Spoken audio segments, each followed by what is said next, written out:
ஆண்டவராக இயேசு கிறிஸ்துவின் நாமத்தினாலே மீண்டும் இந்த சயின்ஸ் அண்ட் சயின்ஸ் என்ற நிகழ்ச்சிக்கு வரவேற்கிறோம். இந்த நிகழ்ச்சிக்கு நீங்கள் பார்க்குறீங்க, நிறைய கமெண்ட்ஸ் போடுறீங்க, கொஸ்டின்ஸ் எழுதுறீங்க. எல்லா கன மகிமை எல்லாம் ஆண்டவர் ஒருவருக்கே. இன்றைக்கும் சில கேள்விகளோடு கூட நாம் ரூபனை சந்திக்க போகிறோம். நமக்கு பதில் சொல்கிறதுக்கு அவங்களும் வந்திருக்கிறாங்க. வாங்க நம்ம நிகழ்ச்சிக்குள்ளே போகலாம்.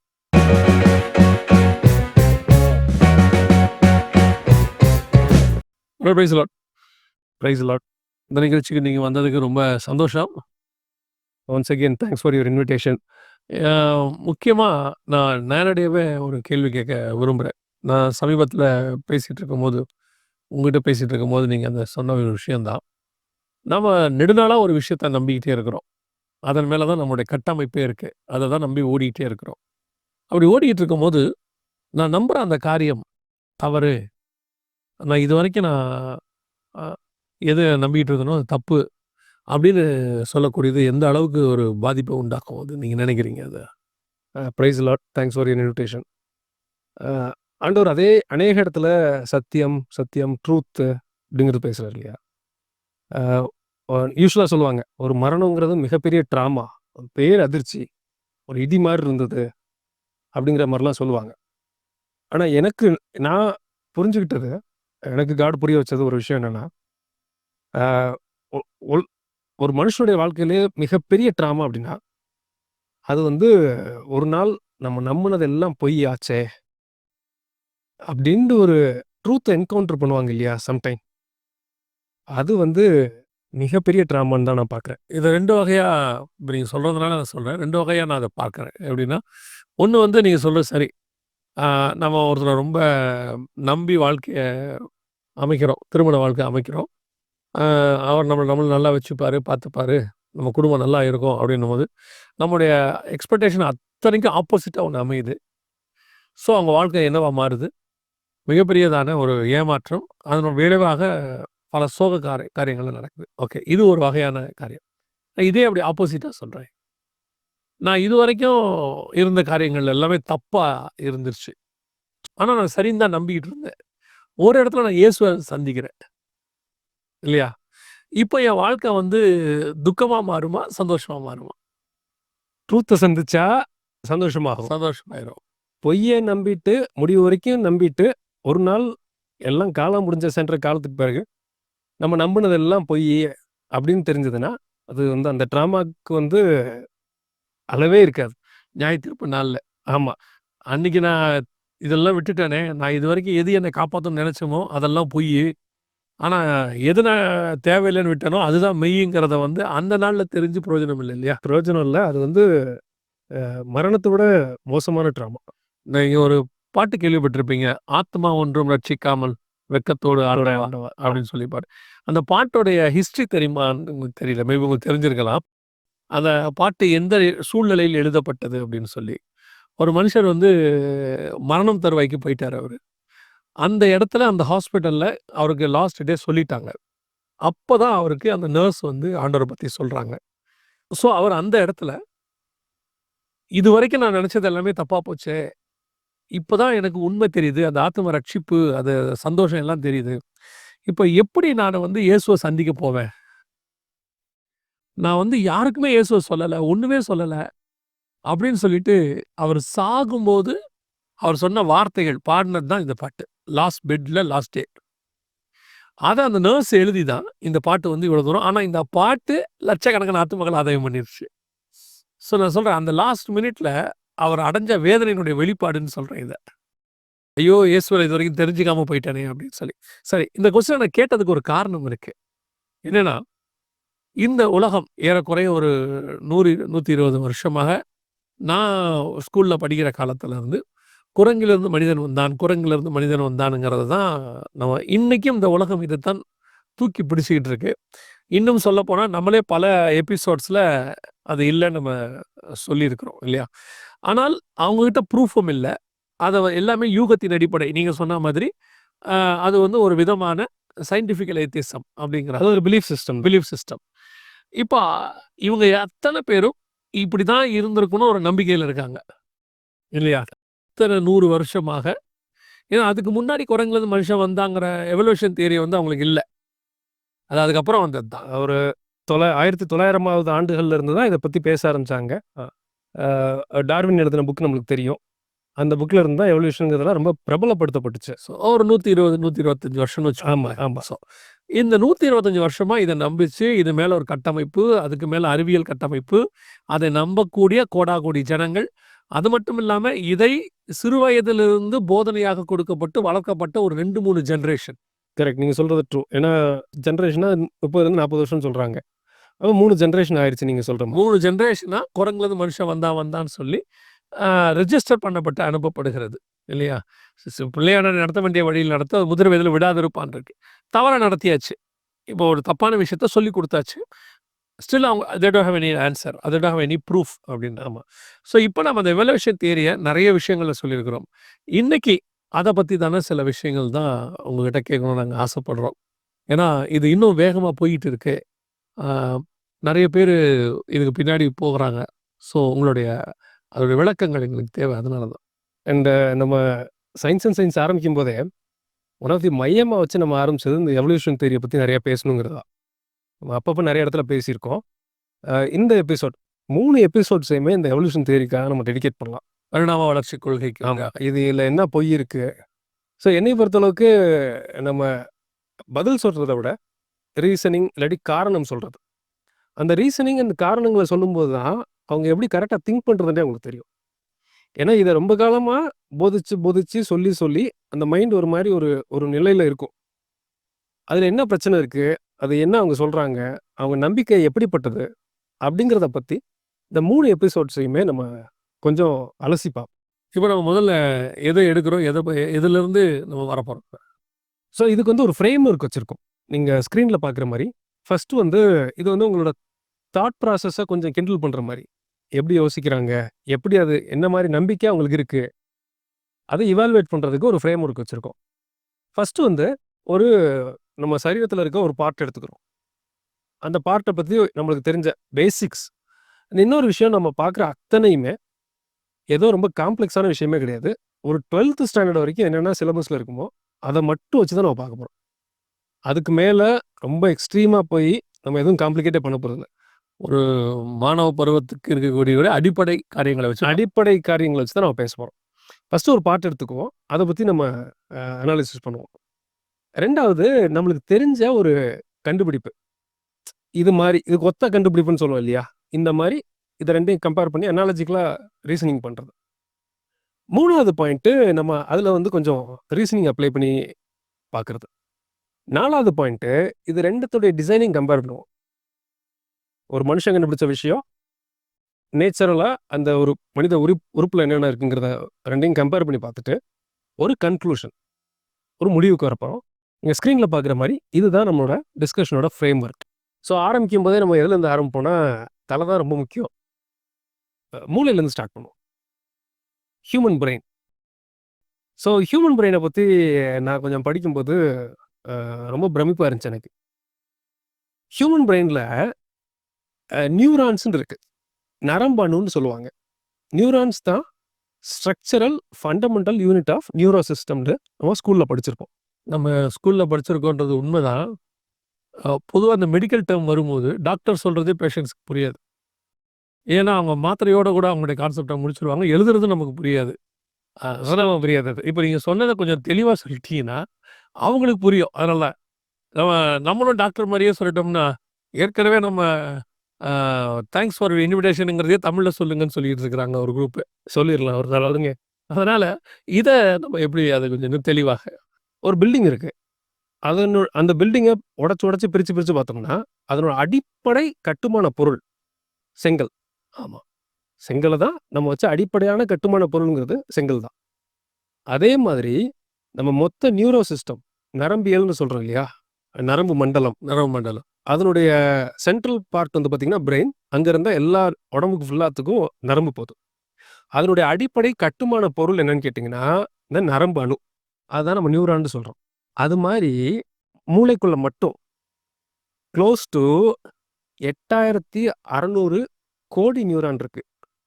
8600 கோடி நியூரான். கோடி. ஓகே. சிம்பிளாக சொல்லணும்னா, ஒரு பில்டிங்கை கட்டுறதுக்கு ஒரு 1 லட்சம் செங்கல் ஆயிருக்குன்னா, அது மாதிரி இந்த 8200 கோடி நரம்பணு சேர்ந்தது தான் மூளைங்கிறது. இந்த ஒரு மூளைக்கு மட்டும் 1250 கிராம் இருக்கக்கூடியதான அந்த ஒரு மூளைக்கு இத்தனை கோடி இத்தனை கோடி நியூரான்ஸ் 600 கோடி நியூரான்ஸ். பிரம்மாண்ட படைப்பா இருக்கு. பிரம்மாண்ட படைப்பு. அதுக்கு அடுத்தது இதுக்குள்ள ரத்த நாளம் இருக்கு. ஓகே. அதுக்குள்ள இந்த ரத்தத்தை கொண்டு போகுது இல்லையா, ஆமா. அந்த ரத்த நாளம் அதை ஒன்று ஒன்றா ஒரு நெத்தல ரொம்ப மைன்யூட்டாக இருக்கும். நம்ம கையில் இருக்க மாதிரி இவ்வளோ பெருசாக இருக்காது, ரொம்ப குட்டி குட்டியாக இருக்கும். நிறைய பேர் கையிலேயே மைன்யூட்டியாக தான் இருக்காது. இந்த ஐவி போடுறதுக்காக நிறைய பேருக்கு நரம்பு கிடைக்காது, ரொம்ப தின்னா இருக்கு அப்படிமா. ஓகே. இது ரொம்ப மைன்யூட்டாக இருக்கும். அந்த நரம்பெல்லாம் நீளமாக ஒன்று ஒன்றா நீங்கள் கோர்த்தீங்கன்னா உலகத்தை 4 தடவை சுற்றி வரலாம். அந்த நரம்புகளை மொத்தமாக ஒரே வரிசையாக்குனா, ஓகே, ஒரு நூல் மாதிரி பிடிச்சோம்னா, நூல் மாதிரி கோர்த்தா, நூல் மாதிரி பிடிச்சோம்னா உலகத்தை 4 தடவை சுற்றி வரலாம். ஓகே. அப்புறம் நியூரான்ஸ் இருக்கு இல்லையா, நியூரான்ஸ் எல்லாமே ரொம்ப இன்டர் கனெக்டட். எப்படி ஒரு பில்டிங்கில் செங்கல் எல்லாம் சேர்ந்து ஒரு செவுராக இருக்கும், அது மாதிரி இந்த உள்கட்டமைப்பு இருக்கு இல்லையா, ஒரு நியூரானும் அப்ராக்சிமேட்லி இன்னும் ஆயிரக்கணக்கான நியூரான்ஸோட கனெக்ட் ஆகிருக்கும். 8600 கோடி நியூரான்ஸும் ஒவ்வொன்றும் ஆயிரக்கணக்கான நியூரான்ஸோட அதுங்களுக்குள்ள கனெக்ட் ஆகிருக்கும். இந்த கனெக்ஷன் எல்லாம் எஸ்டிமேட் பண்ணியிருக்காங்க அப்ராக்சிமேட்லி 100 லட்சம் கோடி கனெக்ஷன்ஸ். ஓகே பிரதர், நம்ம இதை சொன்னோம்னா இவங்களுக்கு அது இப்போ நம்ம ஜனங்களுக்கு ஒருத்தர் 5000 லஞ்சம் வாங்கிட்டாருன்னா பெருசாக தெரியும், சரியா? 15000 கோடி வாங்கிட்டாருன்னா அது பெருசாகவே தெரியாது. ஏன்னா அந்த நம்பர் ரொம்ப அதிகமாக அது அவங்களுக்கு அந்நியப்படுறதுனால பெருசாக தெரியும். அந்த மாதிரி இப்போ 100 லட்சம் கோடி 100 லட்சம் கோடி சரி. இது வெஸ்டர்ன் சிஸ்டம்ல சொல்லணும்னா 100 ட்ரில்லியன் கனெக்ஷன்ஸ், 100 லட்சம் கோடி கனெக்ஷன்ஸ். இன்னும் அந்த முழுசா யாராவது கண்டுபிடிச்சிட்டாங்களான்னு கேட்டா இல்லை, இன்னும் ரிசர்ச் போய்கிட்டே இருக்கு. இது வரைக்கும் கண்டுபிடிச்சது இவ்வளவு. ஆமாம், இன்னும் அதோடைய ஆழத்துக்கே போல இவங்க. ஆமாம். ஸோ மூளையை இன்னும் முழுசாவே கண்டுபிடிக்கல அவங்க. மிக்கை காக்கு என்ன சொல்றாருங்கிறத நீங்க பாருங்க. Well, I think it would probably take a few more decades before we can map every single neuron of the human brain, because there's 100 billion neurons, each neuron connected to 10,000 other neurons in the human brain. But once it's done, then the quantum computer can easily begin to manipulate it. So the problem is not the quantum computer. The problem is to slice up the human brain, slice and dice the human brain, so that we get all the connections of the human brain. Michio Kaku இவர் இந்த solar tsunami பற்றி last time இவரை பற்றி நிறைய விஷயங்கள், காட்னா என்னன்னு சொல்லி கேட்டபோது அவர் அமைதியாக போயிட்டாரு அப்படிங்கிறத நான் பார்த்தேன். இது ஒரு செலிபிரிட்டி சயின்டிஸ்ட், நமக்கு எல்லாருக்குமே தெரியும். ஓகே. இப்போ அடுத்த ஸ்டெப்புக்கு நான் வரேன். ஸோ இப்போ நம்ம கொஞ்சம் அனாலஜிக்கல் ரீசனிங் அப்ளை பண்ணுவோம். இதை தான் நான் ரொம்ப ஹைலைட் பண்ண விரும்புகிறேன்.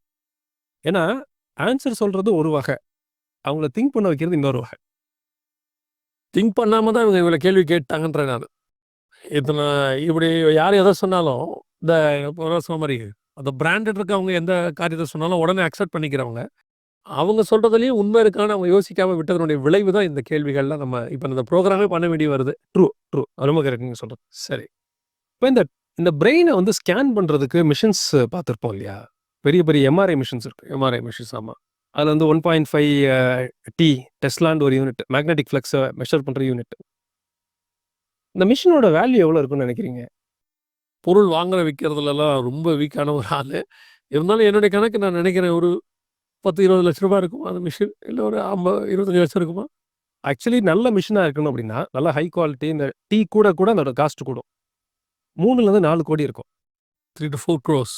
ஸோ இந்த படுக்க வச்சு உள்ள அனுப்புவாங்க, அதெல்லாம் சொல்கிறீங்க. வட்டமாக இருக்கும் இல்லையா? Okay okay. படுக்க வச்சு உள்ள இருப்பாங்க. பிரெயினை ஸ்கேன் பண்ணுறது எம்ஆர்ஐ தான் யூஸ் பண்ணுவாங்க, சிடி ஸ்கேன் யூஸ் பண்ண மாட்டாங்க. அதனுடைய காஸ்ட் மட்டும் 3-4 கோடி. அப்புறம் அது ஸ்கேன் பண்ணுது இல்லையா, இதுக்கு சில காம்ப்ளெக்ஸாக இருக்கிற விஷயத்துக்கு ஒரு ஸ்கேன் பண்ணுறதுக்கு 300-400 யூனிட் செலவாகும் கரண்ட். ஓகே. ஒரு ஸ்கேன் பண்ணுறது காம்ப்ளெக்ஸ், அதாவது காம்ப்ளெக்சிட்டியை பொறுத்தளவுக்கு மாறும். ரொம்ப காம்ப்ளெக்ஸ்லாம் இருந்தால் நான் ரிசர்ச் பண்ணி பார்த்ததில்ல, 300-400 யூனிட் ஆகுங்கிறாங்க. அது ஒரு மாதம் வீட்டுக்கு வரதை விட அதோட தாண்டி போகுது. 2 மாதத்துக்கே 400 வராது. 400. ஆமாம், அதான் ரைட்டு. ஓகே. இதெல்லாம் போதாத குறைக்கு இந்த மிஷினை ஸ்கேன் பண்ணுறதுக்கு டாக்டர்ஸ் இருக்காங்க இல்லையா, அவங்க அப்ராக்சிமேட்டாக 10 வருஷம் படிக்கணும். ஓகே. எம்பிபிஎஸ் ஒரு 5.5 வருஷம். 4 ஒரு 5 வருஷம். ஹவுஸ் சர்ஜன்சியோட சேர்ந்து 5.5 வருஷம். ஓகே. எம்டி ரேடியேஷன் ரேடியாலஜின்னு இருக்கு. ஓகே. ரேடியோ இமேஜிங்கிற மாதிரிலாம் இருக்கு. சரி. அது 3 வருஷம். 8, 8 8.5 ஃபெல்லோஷிப் ஏதாவது ஒன்று பண்ணாங்கன்னா அடுத்தது ஒரு 2 வருஷம் ஆகும். அவங்க வேலை பார்த்துட்டே படிப்பாங்க. ஓகே. 10 வருஷம். கிட்டத்தட்ட 10 வருஷம் ஆயிடுது. ஆமா. இப்ப நான் என்ன சொல்ல வரேன்னா, இவ்வளோத்தையும் நான் எதுக்கு சொல்றேன்னா, மண்ணு, குப்பையெல்லாம் சேர்ந்து வந்த ஒரு பொருள ஸ்கேன் பண்ணி பார்க்கறதுக்கு இவ்வளோ வேலை பண்ணணுன்றது உங்களுக்கு தோணுதா? மண்ணு குப்பைன்னா என்ன சொல்றாங்க அப்படின்னா, எவாலுவேஷன் தியரி. அதாவது பரிணாம வளர்ச்சி கொள்கைங்கிறது என்னன்னு கேட்டிங்கன்னா, தானாவே உண்டாயிருச்சு எல்லாமே. நத்திங்ல இருந்து வந்துச்சு. அதான் ரொம்ப இம்பார்ட்டன்ட்டான வேர்டு. அது நத்திங்னா என்னன்னு நமக்கு தெரியாது. நத்திங்னா என்னன்னு தெரியாது. ஹாக்கிங் சொன்னது. ஆமா. ஸோ அந்த நத்திங்கிலேருந்து உருவாகி வந்ததான பெரிய பிரம்மாண்ட படைப்பு தான் மனுஷன். அந்த பிரம்மாண்ட படைப்பை ஆட்டி வைக்கிறது அவங்களுக்குள்ள இருக்கக்கூடிய இந்த 1250 கிராம் மூளை. இந்த மூளைய செக் பண்ணி பார்க்கறதுக்கு, அதில என்ன இருக்கு, சரியா இருக்கான்னு சொல்றதுக்கு. ஆமா. அதுக்கு ஒரு மிஷினோடைய வேல்யூ 4 5 கோடி. 3லேருந்து 4 கோடி ஆகுது. அதுக்கு ஒரு 400 யூனிட் ரொம்ப காம்ப்ளிகேஷனா இருந்தா 304 யூனிட் கரண்ட்டே. ஆமா. அத பார்க்குறவரு ஒரு 10 வருஷம் அத கண்டுபிடிக்கணும். படிச்சிருக்கணும். இவ்வளோ செலவு பண்ணணும். இத எடுக்கிறவங்களுக்கு எவ்வளோ ஆகும்? அது ஆகும். இடத்த பொறுத்து, எங்க எடுக்கிறாங்களோ அத பொறுத்து. நீங்க சொன்ன மாதிரி ஒண்ணுமில்லாத குப்பை அப்படிதானே அவர் சொல்லியிருக்காங்க. அதான் நஸ்ட் எல்லாம் சேர்ந்து ஃபார்ம் ஆனது தானே. ஓகே. அந்த இத கண்டுபிடிக்கிறதுக்கே இவ்வளவு செலவு பண்றாங்கன்னா, அப்ப அது நம்புற மாரி இருக்கா? நம்புற மாரி இருக்கா? இல்ல அதோட வேல்யூ அவ்வளோதானா? அதுதான் நமக்கு யோசனை. ஓகே. ரைட். நீங்க கேட்ட ரீசன் புரியுது. இதுதான் ரீசனிங்னு நான் சொல்றேன். ஓகே. அதோட உள்ள இருக்க அதுக்கு முன்னாடி எனக்கு காம்ப்ளெக்சிட்டி நாம பார்த்தோம். 100 லட்சம் கோடி கனெக்ஷன், 8,200 கோடி நியூரான்ஸ். ஒவ்வொன்னும் அதோட ஆயிரக்கணக்கான நியூரான்ஸ் இருக்கு. இவ்வளவும் இப்ப நம்ம பார்த்தது எல்லாமே பிரெயினை மட்டும்தான். ஆமா. இதுக்கு வேற எதையும் பார்க்கல. வேற எதையும் ஒரே ஒரு பகுதியை மட்டும் பார்க்குறோம். இப்ப என்ன நம்ம யோசிக்க சொல்றோம் அப்படின்னா, மண்ணு குப்பையெல்லாம் சேர்ந்து உருவான விஷயத்த கண்டுபிடிக்கிறதுக்கு இவ்வளோ எஃபர்ட் போடணுமா? நான் ஒரு புரியாத ஒரு சாதாரண ஆளா கேட்குறேன். பல பொருட்கள் சிலிக்கான்ல தானே செய்யப்படுது. ஆமா. பேஸ் ஆறுலேருந்து நிறைய விஷயங்கள் சிலிக்கான் தானே பேஸா இருக்கு. சிலிக்கான்னா மண்ணு தானே. மண்ணில் ஒரு வகை. இந்த காரையோ எதையோ இவ்வளவு செலவு பண்ணி அதை டெஸ்ட் பண்ணியிருப்பாங்களா? எதையுமே நீங்க உலகத்துல கண்டுபிடிச்சா எதுவா வேணா இருக்கட்டும், not even close to what God created in our brain. நம்ம மைண்டுக்குள்ளேயே நம்ம மூளையை கிரியேட் பண்ண விதத்தை நீங்க கம்பேர் பண்ணும்போது, உலகத்துல இருக்க அத்தனை காம்ப்ளெக்ஸ் பொருளாகட்டும், எவ்வளோ சொஃபிஸ்டிகேட்டட் கம்ப்யூட்டர் ஆகட்டும், ஒண்ணுமே கிடையாது. ஆனா இது தானா வந்துருச்சு. அது தானா வந்துச்சு. ஸோ அடுத்த அனாலஜிக்கு போவோம். இதுவுமே இந்த எக்ஸாம்பிள் நான் சொல்றதுமே ரீசனிங்கை கிண்டல் பண்றதுக்கு தான். எப்படி கிண்டலுங்கிறது இங்கிலீஷ் வேர்டு சொல்றீங்க. கிண்டல் இல்லை, கிண்டல். ஏன்னா அவங்க நம்ம கிண்டல் பண்றோம் நினைச்சு போறாங்க. அப்படி தூண்டி விடுறதுங்கிற டேர்ம் நம்ம இங்கே யூஸ் பண்றோம். ஓகே. ஸோ இப்போ நம்ம என்ன பண்ண போறோம்னா, ஒரு கம்ப்யூட்டர் எடுத்துக்குவோம். ஏன்னா பிரெயினை பத்தி புரியலைனா கூட கம்ப்யூட்டரை பத்தி எல்லாருக்கும் தெரிஞ்சிடும். எப்படி ஒரு மனுஷனுடைய பிரெயின் வந்து கோரோ, அதே மாதிரி தான் ஒரு கம்ப்யூட்டர்ல இருக்க ப்ராசஸருங்கிறது. கம்ப்யூட்டரோட பிரெயினுங்கிறது ப்ராசஸர் தான்.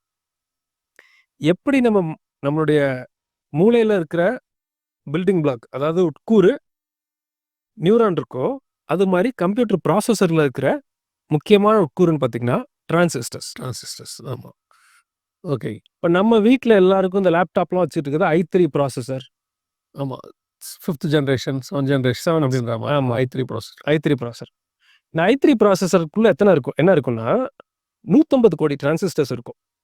150 கோடி. இப்போ i5, i7, i9ல வந்துருச்சு. அது ஒன்று இந்த ப்ராசஸர் நம்பர் ஆஃப் ப்ராசஸர் கூட அது அட்வான்ஸ் சிப். ஓகே. அது மாதிரி இப்போ லேட்டஸ்ட்டாக இன்டெல்ல வந்த சிப் பார்த்தீங்கன்னா i9. அதில் எத்தனை இருக்குன்னா 450 கோடி டிரான்சிஸ்டர்ஸ் இருக்கும். 450 கோடி. அதை வந்து எலக்ட்ரானிக்ஸ் கான்டெக்ஸ்ட் சொல்லணும்னா VLSIன்னு சொல்லுவாங்க. Very large scale integration, joint scale integration பண்ணி ரொம்ப முடியோட தின்னான சைஸில் இருக்கிற அளவுக்கு அந்த டிரான்சிஸ்டர் செஞ்சு நம்ம இந்த இவ்வளோ பெருசு இருக்கிற ப்ராசஸருக்குள்ள 450 கோடி டிரான்சிஸ்டர்ஸ் இருக்கும். ஓகே. அதை நம்ம தயாரிக்கிறதுங்கிறது சும்மா சாதாரணமாலாம் இல்லை. கோட்டு போட்டிருப்பாங்க. நம்ம எப்படி ஒரு பயோடெக்னாலஜி லேபுக்குள்ள ஒர்க் பண்ணுறாங்களோ, ஒரு சின்ன டஸ்ட்டு போயிடக்கூடாது, அப்படின்னு எல்லாரும் உடம்பெல்லாம் கவர் பண்ணி முடி எதுவும் விழுந்துடக்கூடாது ரொம்ப கேர்ஃபுல்லாக இருக்கணும். Microchips are made in extremely sterile conditions, free from contaminants such as dust. If even just one particle of dust makes its way onto a silicon wafer, the entire batch is at risk of being ruined. This would derail a process that can take an average of 12 weeks. So இப்போ என்ன நான் சொல்ல வரேன் அப்படின்னா, நம்ம நினைக்கிற மாதிரி அது ஈஸியான விஷயம் கிடையாது. ஒரு i9 ப்ராசஸர், ஒரு i3யோ i9ஓ ப்ராசஸர் செய்யணும்னா அப்ராக்சிமேட்லி ஒரு 6-7 ஸ்டெப் இருக்கு. R&D ஃபர்ஸ்ட் பண்ணணும். அதுக்கு நூற்றுக்கணக்கான இன்ஜினியர்ஸ் வேணும். அதுக்கு அடுத்தது டிசைன் பண்ணணும், சிப் டிசைன். அதுக்கடுத்து டிரைவர்ஸ் சாஃப்ட்வேர்னு சொல்லுவாங்க, அதை செய்யணும். அதுக்கடுத்து ஃபேப்ரிகேட் பண்ணணும். அதுக்கடுத்து டெஸ்ட் பண்ணி குவாலிட்டிலாம் செக் பண்ணணும். இதுக்கு ஆயிரக்கணக்கான இன்ஜினியர்ஸ் இருந்தால் தான் இதை பண்ண முடியும். மொத்தமாக இவ்வளோ பெரிய ப்ராசஸ், இந்த 6 ப்ராசஸ் பண்ணி முடிக்கிறதுக்காக ஆயிரக்கணக்கான இன்ஜினியர்ஸாவது வேணும். இதை செய்யறதுக்கு ஒரு சிப்பு டெவலப் பண்ணி ஒரு ப்ராசஸர் செஞ்சு வர்றதுக்கு அப்ராக்சிமேட்லி 6-7 வருஷம் ஆகும். ஒரு இப்போ i9 செய்கிறதுக்கு i9 செய்யறதுக்கு அவங்க மொத்தத்தை இதையெல்லாம் சேர்த்திங்கன்னா 6-7 வருஷமாவது ஆகும். ஒருவேளை இப்பயும் நான் திரும்ப ரீசனிங்கை நான் கிண்டல் பண்ணுறதுக்காக சொல்கிறேன். ஒருவேளை பிரெயினையோ இந்த ப்ராசஸரையும் கம்பேர் பண்ணிங்கன்னா இது ஒன்றுமே கிடையாது. i9 அது இன்னைக்கு இருக்கிறதுல டாப் மோஸ்ட் ப்ராசஸர் சிஸ்டமில் போகிறதுல டாப் ப்ராசஸர், அது one of the top processor இப்போ இன்னைக்கு இருக்கிறதுல. ஓகே, யோசிச்சு பாருங்க, ஒரு 450 கோடி டிரான்சிஸ்டர்ஸ், 1 லட்சம் கோடி கனெக்ஷன் அதில் கிடையாது. ஓகே, நம்ம பிரெயின் எடுத்துக்கிட்டு 100 லட்சம் கோடி கனெக்ஷன்ஸ் இருக்கு. 100 லட்சம் கோடி கனெக்ஷன்ஸ். ஆமாம், அந்த நியூரான்ஸ்குள்ள. இது ஒன்றும் அவ்வளோ காம்ப்ளெக்ஸ் கிடையாது. ஓகே, 450 கோடி தான், அவ்வளோதான், ஒன்றுமே கிடையாது. 1000 கோடி கூட இன்னும் வரல அதில், அவ்வளோ கூட கிடையாது. ஓகே, இது 100 லட்சம் கோடி, அவ்வளோ கனெக்ஷன்ஸ். ஓகே. நீங்கள் இப்போ சொல்லுங்க, இதை செய்யறதுக்கு ஆயிரக்கணக்கான இன்ஜினியர்ஸோடைய ஞானமும் அறிவு கூர்மையும் தேவைப்படுற பட்சத்தில் அதை விட லட்சம் மடங்கு கோடி மடங்கு காம்ப்ளெக்ஸான மூளை செய்யறதுக்கு எதுவுமே தேவையில்லைன்னு சொல்றது, இதை என்னன்னு சொல்றது? அறிவுபூர்வமான வாதமா இது? முதல்ல இவ்வளோ பெரிய துல்லியமான மெல்லிசான இவ்வளோ ரத்த நாளங்கள் அது உள்ள ஓடுது, சிஸ்டமேட்டிக்காக உள்ள இருக்கு, ஒர்க் பண்ணுது. ஸோ இந்த அளவு இருக்கக்கூடியது இது வந்து இதை விட பல ஆயிரம் மடங்கு, கோடி மடங்கு இது வந்து தானா வந்துருச்சு. ஆனால் i9 ப்ராசஸர் அப்படிங்கிறத ஒரு சிப்பை செய்யறதுக்கு ஆயிரக்கணக்கான இன்ஜினியர்ஸ் தேவைப்படுறாங்க. 5-6 வருஷங்கள் தேவைப்படுது இல்லையா? இவ்வளோ காரியங்களும் தேவைப்பட்டாதான் ஒரு சிப்பு கிடைக்குது நமக்கு. ஆமாம், அது கூட இதுல இருந்து 1000 மடங்கு 1:1000க்கு கீழே இருக்கு. 1000 இல்லை, கோடி மடங்கு கீழே இருக்கு. ஆனா இதுக்கு 1000 பேர் வேணும். அதுக்கு அப்படி ஒருத்தர் கிரியேட்டரே தேவையில்லை, அது தானாவே வந்துடுச்சு. தானாவே வரும். அதுதான் எவல்யூஷன் தியரி. நீங்க ஃபர்ஸ்ட் சொல்லும்போது கேள்விக்கு பதில் சொல்றதை விட அவங்க கேட்குற கேள்விக்கான ரீசனை தூண்டி ஒன்றுன்னு சொன்னீங்கல்ல. ஆமாம், இதை அவங்க யோசிக்கணும்னு நினைக்கிறேன் நான். நம்ம இந்த கேள்வியை ஒருத்தர் சொல்லிட்டாங்கன்னா, இவங்க இப்படி சொல்றாங்களே, ஒரு நடந்த சம்பவம் தான். ஒரு அரசியல் தலைவர் வந்து பயங்கரமா கோட் பண்ணுவார். அவர் சொன்னார், இவர் சொன்னார், அதை சொன்னார், இதை சொன்னார். ஆரம்பத்துல அழகா என்ன அழகா கோட் பண்றாரு அப்படின்ட்டு பட்டுன்னு பிரமிச்சாங்க எல்லாரும். அப்புறம் ஒருத்தன் என்ன பண்ணா, இவர் சொல்ற கோட்டை எல்லாத்தையும் எடுத்துக்கிட்டு போய் அது உண்மையான்னு செக் பண்ணா. மொத்தமும் சம்பந்தம் இல்லாத ஆள் சொல்றது, சம்பந்தம் இல்லாத காரியம் அது. இவர் சொன்னதா அவர் சொன்னதாவும், அவர் சொன்னதை இவர் சொன்னதாவும் அவங்க சொல்லிட்டு இருக்கிறாங்க. ஸோ எதுக்கு சொல்ல வரேன் அப்படின்னு சொன்னா, அதை சொல்றது எல்லாமே உண்மை அல்ல. உட்கார்ந்து உண்மையான்னு முதல்ல நம்ம என்ன செய்யணும், சிந்திச்சு பார்க்கணும். மூளை சொல்றது உண்மையான்றதை கொஞ்சம் மூளை உள்ளவங்க சிந்திச்சாங்கன்னா இல்லையா, கண்டுபிடிச்சிடலாம்ல அவங்க. ஆமாம், நல்ல ஒரு சிம்பிள் எக்ஸாம்பிள் பிரதர், ஆனால் ரொம்ப தெளிவான விளக்கம் அது. எனக்கு முடிஞ்ச அளவுக்கு நான் பண்ணியிருக்கேன். எனக்கு பெரிய சிறுவதான். நான் ரொம்ப நாளாக நினச்சிட்டு இருந்தது அது இந்த மாதிரி இங்கிலீஷில் நிறைய விஷயங்கள் அதெல்லாம் பார்த்துட்டு இருக்கிறோம் இல்லைங்களா. அப்படி இருக்கும்போது தமிழில் ஜனங்களுக்கு புரியறதுக்கு முதல்ல நம்ம ஆரம்பத்தில் விசுவாசிகள் யாராவது கேட்குற கேள்விக்காவது பதில் சொல்லணும்ல. சத்தியம் நான் கையில் வச்சிருக்கேன், அவங்க பொய் சொல்கிறாங்க, அந்த பொய்யை எதிர்த்து சத்தியத்துக்கு நான் பதில் கொடுக்கணும்ல. அப்படி கொடுக்கறதுக்கு இங்கிலீஷில் நிறைய புக்ஸ் இருக்குது, கமெண்ட்ரிஸ் இருக்குது, ஊழியக்காரங்களாம் இருக்காங்க. தமிழில் அப்படி ஏதாவது செய்யணுமே அப்படின்னு ஒரு ஆவல் இருந்துச்சு. கர்த்தர் இந்த கடைசி காலத்தில் உங்களை எழுப்பி இருக்கிறார், ரொம்ப சந்தோஷம். Praise Lord. இன்னும் ஏதாவது எக்ஸ்பிளைன் பண்ணுறோமா அவங்களுக்கு? 3வது ஒரு அனாலஜியும் பார்த்துடுறேன். ஃபர்ஸ்ட்டு 2 அனாலஜி பார்த்தோம். 3வது ஒரு ரீசனிங்காக அனாலஜி ஒண்ணு சொல்றேன். அதாவது காம்ப்ளெக்சிட்டி கூட ஒரு விஷயத்தோட காம்ப்ளெக்சிட்டி கூட அதை செய்யறதுக்கு தேவையான இன்டெலிஜென்ஸ் ரொம்ப ஜாஸ்தியா இருந்தா தான் அதை செய்ய முடியும். ஓகே. அடுத்த லெவலுக்கு போனோம்னா, இன்னும் கொஞ்சம் இன்டெலிஜென்ஸ் அதிகமா தேவைப்படுது. ஆமா.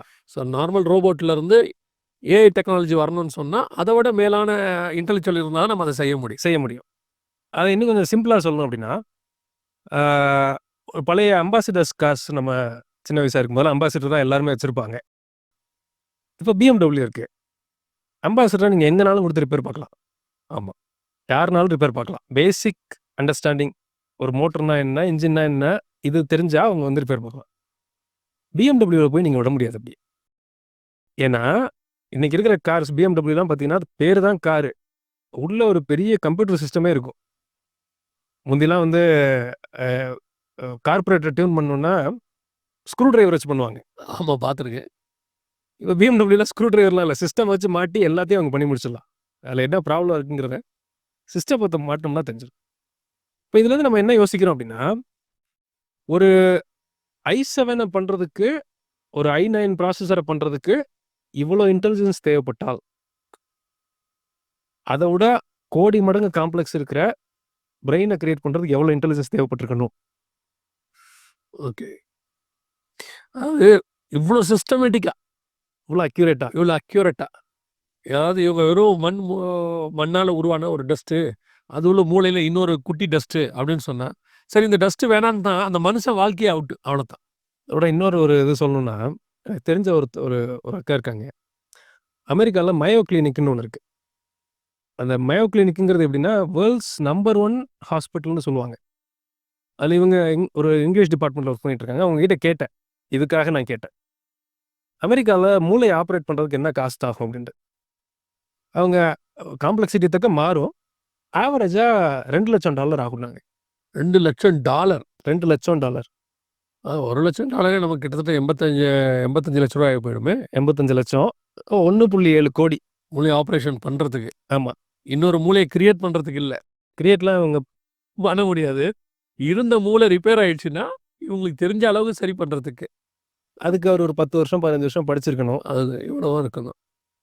அப்போ இந்த எக்ஸ்பர்டீஸ்க்கு ஒரு சின்ன வேலையை பண்ணுறதுக்கு 1.25 கோடி ஆகுதுன்னா, அதை கிரியேட் பண்ணவர் எப்படி இருந்திருந்தா அதை பண்ணியிருப்பாருங்கிறத நம்ம யோசிக்க.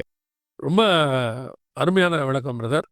இப்போ நம்ம முடிகிற நேரத்துக்கு வந்துட்டோம். இப்போ நம்ம இந்த 2-3 எக்ஸாம்பிள்ஸ் ரொம்ப நல்லா இருந்தது. அதாவது சிப்பை பற்றி, BMW ப்ளஸ் இந்த மியோ கிளினிக்கில் நீங்கள் சொன்னது எல்லாமே.